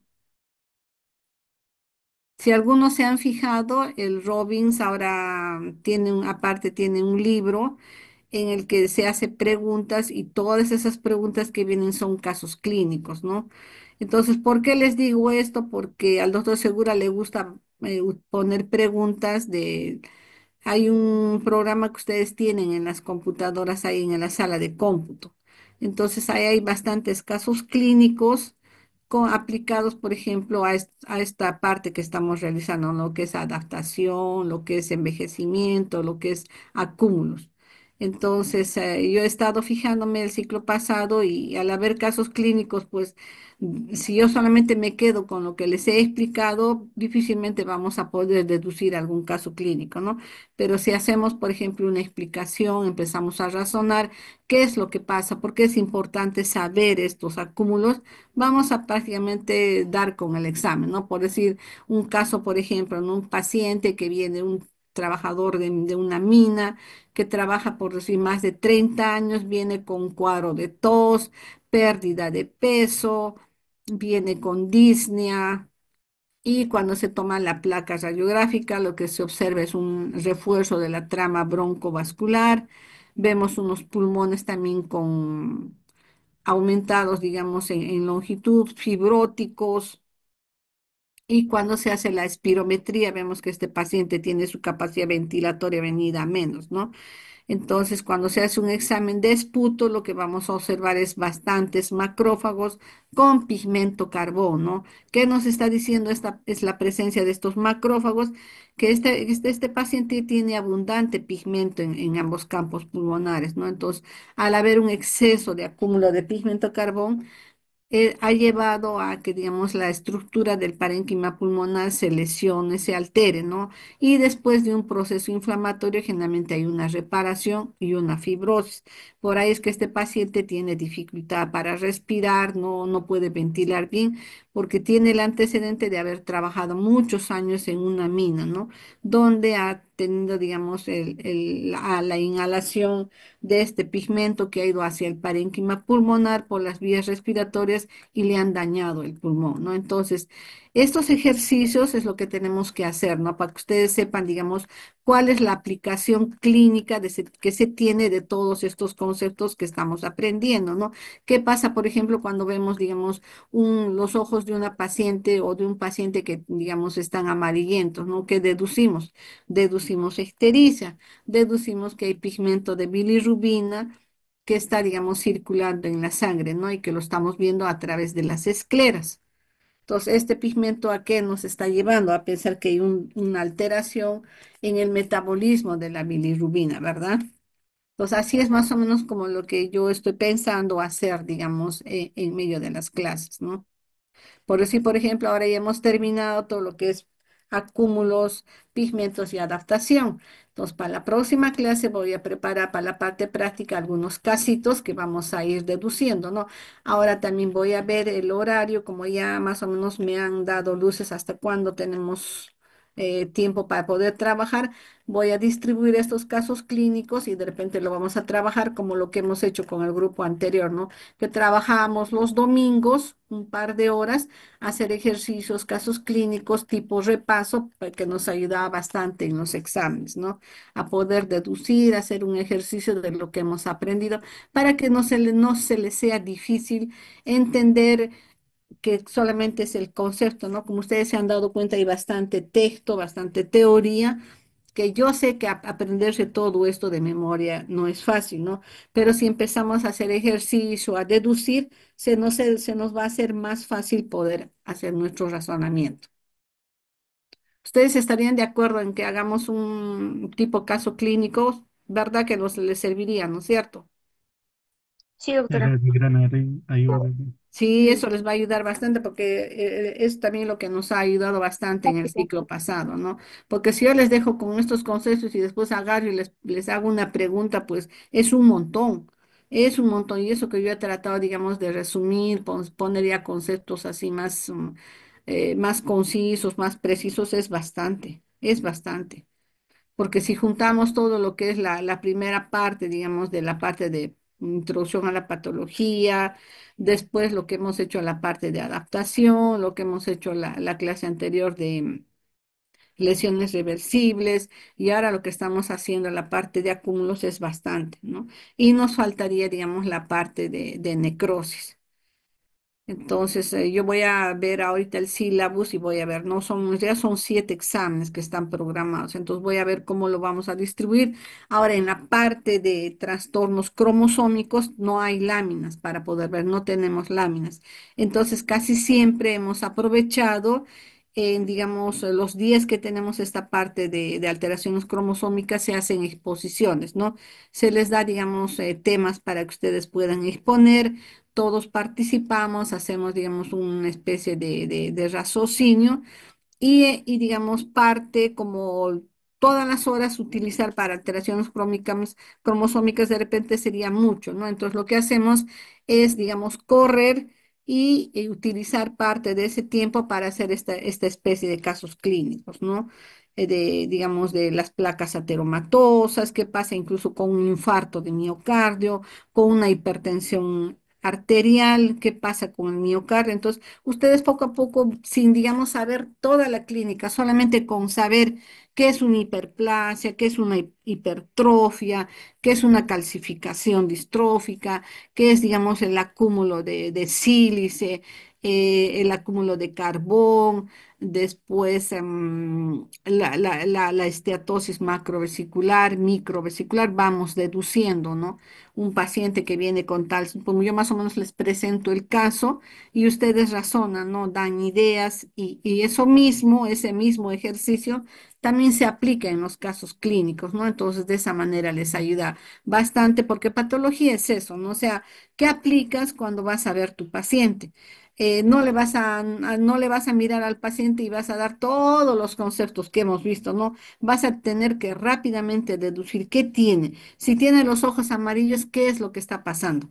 Está pasando una alteración con el pigmento, con la bilirrubina, ¿verdad? Entonces ese pigmento está saliendo fuera de su lugar, hay un exceso que está yendo por todo el cuerpo y lo vamos a evidenciar a través de las escleras, de las mucosas y también por la orina, ¿no? Que seríamos el paciente orina más cargado y vamos a poder deducir rápidamente. Entonces rápidamente esto les ayuda incluso a la semiología, ¿no? Por ahí es que ahora, por ejemplo, en los exámenes que se está utilizando, que se están tomando en el ENAM, ya no viene conceptos de teóricos, ¿no? Y es lo que se quiere, ¿no? dar a los chicos, a ustedes que razonen todos vuestros cursos, ¿no? Que empiecen a aplicar los conocimientos teóricos en la parte práctica. Y ya desde el ciclo pasado hemos tratado de poner más de la mitad de las preguntas casos clínicos, ¿no? Al menos por mi parte, yo casi siempre paso puro caso clínico, ¿no? Muy pocos conceptos de teoría porque la teoría ustedes la van a leer, pero los conceptos prácticos es lo que va a quedar, ¿no? Lo que a ustedes les va a servir para que al próximo ciclo sepan, digamos, cuando estén haciendo ya incluso vuestra semiología, se acuerden rápidamente de lo que aprendieron en patología, la traducción de tal lesión, lo que el paciente no puede respirar bien, el alveolo está lleno de agua, entonces ese lleno de agua, ¿qué significa? Edema, ¿no? Entonces, eso ustedes se van a acordar y rápidamente van a deducir que ese paciente está con abundante cantidad de líquido y no le vas a sobrecargar de volumen. La vía que le vas a poner vas a tener que tener bastante cuidado porque no le puedes sobrecargar de volumen. Esa vía solo te va a servir para aplicar el tratamiento. Entonces, a ese tipo de conceptos, ese tipo de razonamiento tenemos que hacerlo, ¿no? Entonces, y yo estoy bastante, que le digo, entusiasmada en que esto sea así, ¿no? Porque veo que es, digamos, lo que más les va a servir. Y de esa manera vamos a poder llevar el curso más fácil y más bonito, ¿no? En realidad patología es bonito, es fácil. Ahora, el que quiera ser patólogo, pues se va a empapar en lo que es el Robin, los otros libros, ¿no? Pero les tiene que quedar con cosas bien claras, precisas para los demás cursos. Y eso es lo que yo quiero, ¿no? No hacerlo el curso pesado, llenarles de conceptos, tienen que saberlo, de todas formas tienen que saberlo, tienen que leer para que entiendan, ¿no? Pero si no lo lees, no lo entiendes, no lo vas a poder aplicar a la parte clínica. Entonces, esto que tienen en los PPTs más lo que tienen en vuestros libros, ustedes lo tienen que leer. Y cuando presentemos los casos clínicos, si lo has leído rápidamente, vas a poder aplicarlo a la parte clínica, ¿ya? Entonces, chicos, voy a hacer ahora el cronograma y como ustedes están de acuerdo en hacer los repasos de repente los domingos, como hemos hecho antes, nos damos tiempito. Y los días que no, porque también tengo clases con otros grupos, entonces generalmente los domingos hacemos de 5 a 7 de la noche o desde las 4 hacemos hasta las 6, ¿no? Un pequeño repasito que les sirve bastante, ¿no? Y en ese repasito aplicamos nuestras macroscopías, todas nuestras microscopías y nuestra clínica, ¿no? Lo que ustedes están aprendiendo.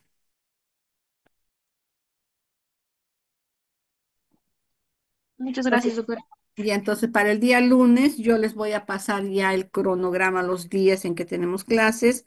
Tenemos un viernes que no vamos a poder hacer, que es Semana Santa.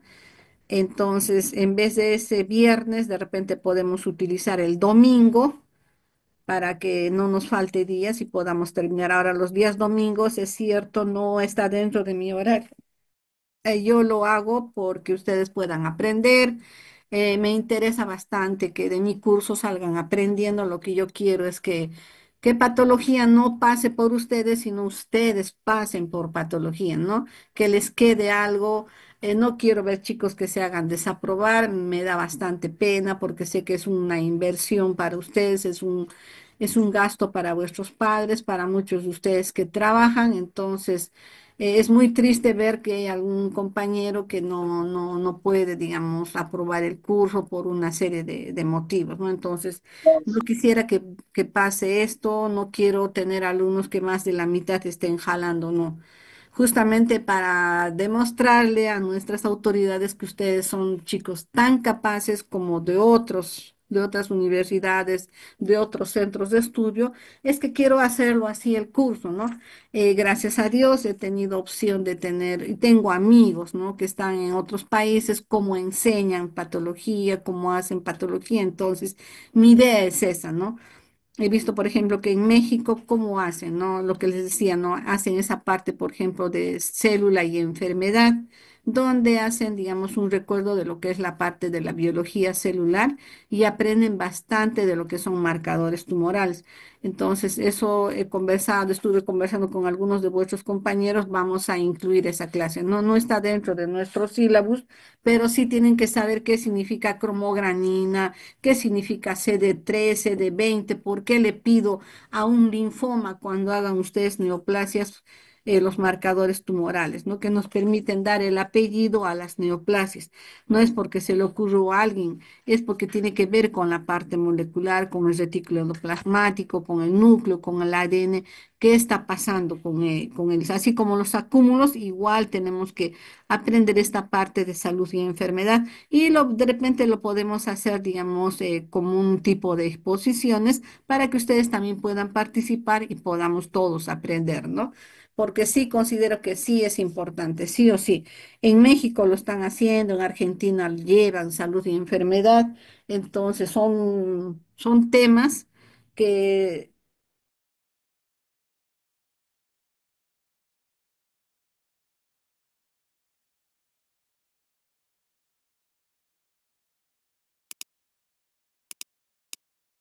estaríamos terminando la parte de lo que son lesiones reversibles con acúmulos, ¿ya?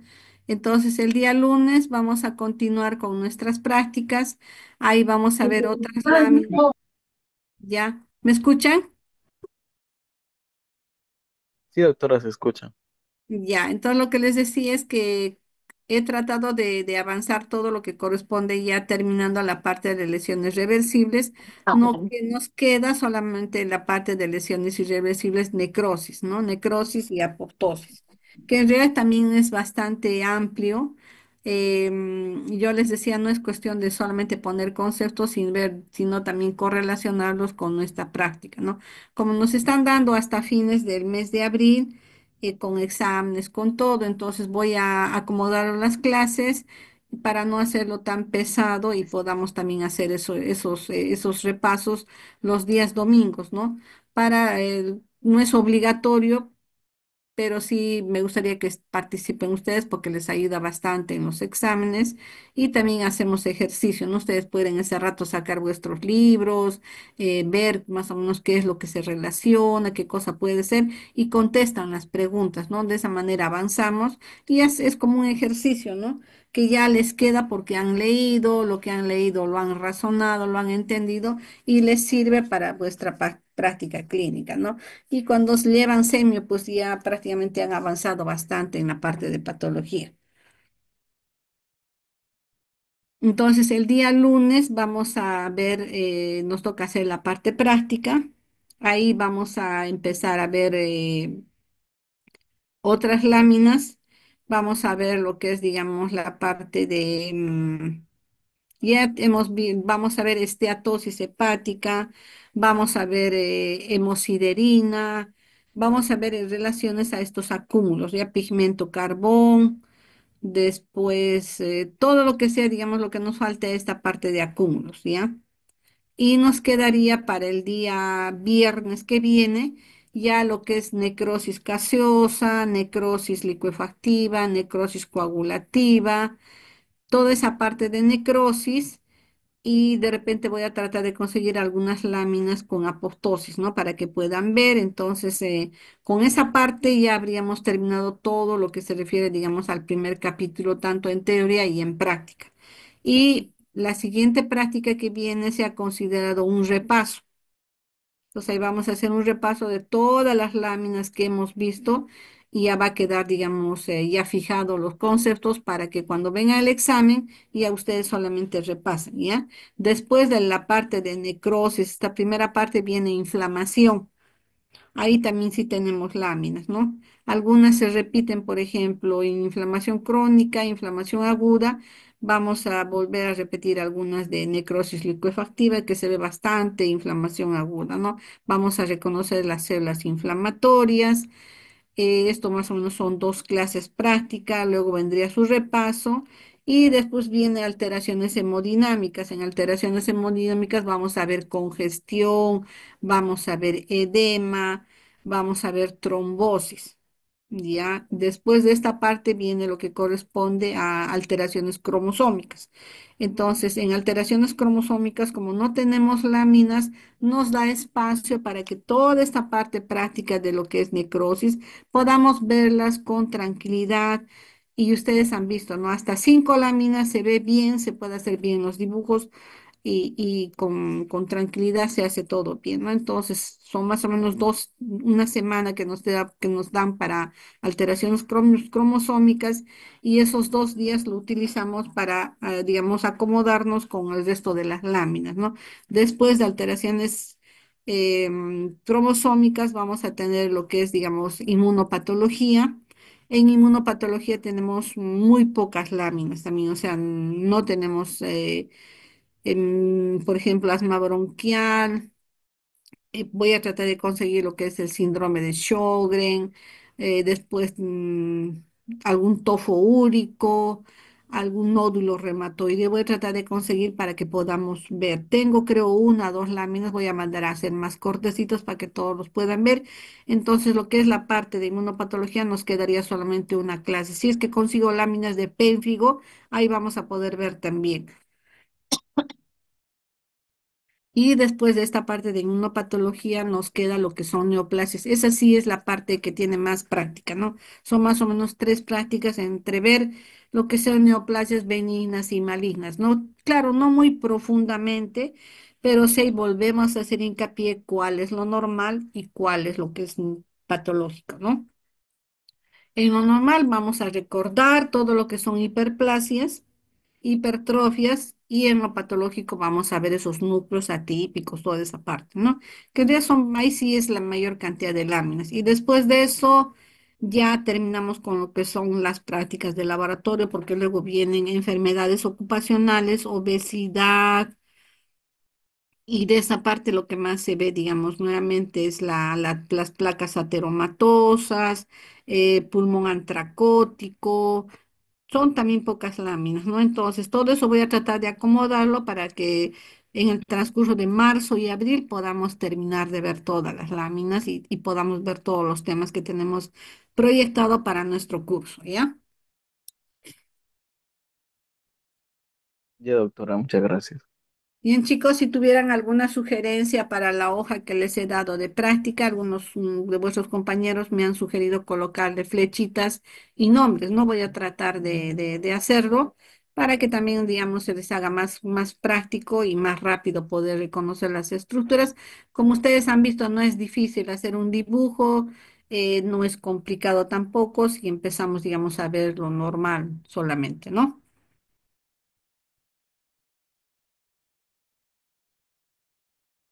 Si tienen alguna Gracias, sugerencia, doctora. pueden hacérmelo llegar a mi WhatsApp o con el delegado, ¿no? ¿Qué otra cosita más quisieran? Y vuestros dibujos los van a guardar porque cuando hagan, digamos, la parte de patología especial, les sirven, ¿no? Está bien, doctora. Tiene una consulta, doctora. Sí. Este, la siguiente práctica, la exposición va a ser acerca del tema de hoy día o lo que está en Sí, la la siguiente. exposición que, o sea, los temas que, mira, eso también voy a hablarlo con el doctor porque no podemos estar esperando, digamos, que los doctores también se desocupen. Si en verdad tampoco no hay esta semana quien me pueda ayudar en la parte práctica, yo voy a sugerirle al doctor que las exposiciones las hagamos virtuales para que nos quede más tiempo para ver las láminas. Porque si nos ocupamos haciendo las exposiciones, tenemos parte más o menos o la mitad del tiempo ya disminuido y no nos queda mucho tiempo para ver las láminas, ¿no? En cambio, si le hacemos el seminario, de repente un día a la semana en forma virtual, terminamos, digamos, los 9 expositores que toca por turno y ya tenemos, digamos, como una hora avanzada y tenemos libre nuestro tiempo para poder ver las láminas, ¿no? Porque si no hay quien me ayude, yo puedo, digamos, juntar 2, 3 grupos, pero igual, se supone que en cada mesa debe haber un doctor, un médico, y que escucha a 3 expositores de manera simultánea, ¿no? Entonces, si lo hacemos simultánea, no hay problema. pero si voy a, digamos, tomar un grupo, luego otro grupo y luego otro grupo, se nos va casi una hora. Y del tiempo que tenemos para la parte práctica hemos, que les digo, perdido por lo menos la mitad del tiempo. Entonces, eso lo voy a conversar. Ya en la mañana estuve hablando con la secretaria a ver cómo podemos hacerlo para poder, digamos, hacerlo de una manera más, más dinámica, ¿no? Y Sí, todos doctora, puedan creo que aprovechar y también podemos ningún hacerlo grupo se virtual. perjudique. Perdón, digo, le decía, creo que me parecería bien hacerlo virtual. Claro, porque son seminarios, son cortitos. Ustedes han visto, la exposición no pasa de 5 a 7 minutos, ¿no? Y lo hacemos rápido y nos quitamos, digamos, si ustedes ya tienen vuestra nota tranquilamente y nos queda nuestra hora libre para poder ver las láminas, hacer tranquilamente los dibujos, ¿ya? Sí, doctora. Bien, chicos, entonces hasta acá habríamos llegado el día de hoy. Por favor, el delegado me pasa la lista de los compañeros que han estado presentes en la clase de hoy, ¿ya? Ya, doctora. Y nos vemos el día lunes 7:30 de la mañana. Como les digo, artículos en relación a antracosis, en relación a lo que son los pigmentos, los acúmulos que hemos visto, ¿ya? En relación a atosis, ya por favor, en relación a eso, ya saben, macroscopía, microscopía, ¿ya? Y los artículos son individuales, no son de grupo. Vuelvo a repetir, ¿ya? No más de 5 minutos.